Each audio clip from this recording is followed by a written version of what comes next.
السلام عليكم ورحمة الله تعالى وبركاته دمان أصحاب تقييمها يا خيال waxaad ku soo dhawaataan mar kale muuqaalka xiga Sahil MC10 muuqaalkan maanta waxaan rabaa inaan uga hadlo qaabka aad ku arki lahayd networkska aad ku soo xiratay iyo passwordadooda dhammaan computerkaaga anigoon ku dooran hadalka aan gudo gala muhiimadda cashirka marka hore waxaad soo kacsataa start button markaad soo kiciso kaliya waxaad ku qortaa cmd markaad qorto run as administrator markaad tiraahdo kaliya koodkan yar qor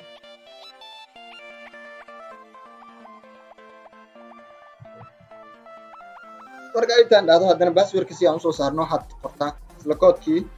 waxaad ka bedeshaa kaliya meeshaan export sidhe showga meesha waxaad ku bedeshaa export marka waxaan inaan export gareynaa rabaa password kadib folderka maxaa la yidhahdaa waxaad sheegtaa folderka ama meesha lagu dhigi lahaa an waxaa la dhigayaa folder wuxuu ila mid yahay aan leeyahay double quotation C the edit laba dhibcood double quotation ka soo xir enter de markaa waxaad aragtaa inuu ii save gareeyay dhammaan maxaa la yidhahdaa passwordada dhammaan Sahil MC10 najka doone hooy macaan koodkana ha ka welwelin wuxuu yaalaa hoos descriptionka hoos ka fiiri hoos oo yaalaa waad kala degi kartaa sidoo kale aynu eegna bal haddii waxaan run yihiin bal passwordada oo noo save gareeyay haddii run yihiin kale sida tag sida markaan tagno waa kuwaana dhammaan passwordada wuu noo save gareeyay dabcan waad u jeedaa aynu ka bilaabno midka ugu horeeya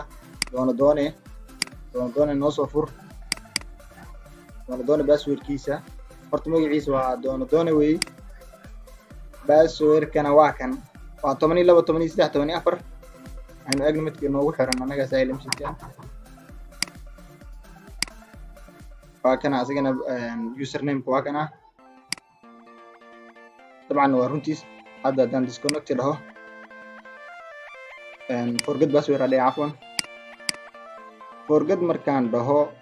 aan geliyo passwordkaan noo soo koobiyey haddii run yahay kalaan barobeyno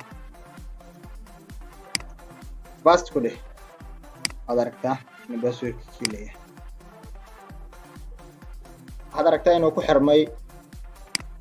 oo Sahil MC10 oo saxnaa passwordka waad ku maasan tahay daawashada muuqaalkan fadlan haddii aad ka heshay muuqaalka waxaan ka codsanayaa inaad like saarto aad la wadaagto asxaabtaada u share garayso haddii aad nagu cusub tahana nagu soo buro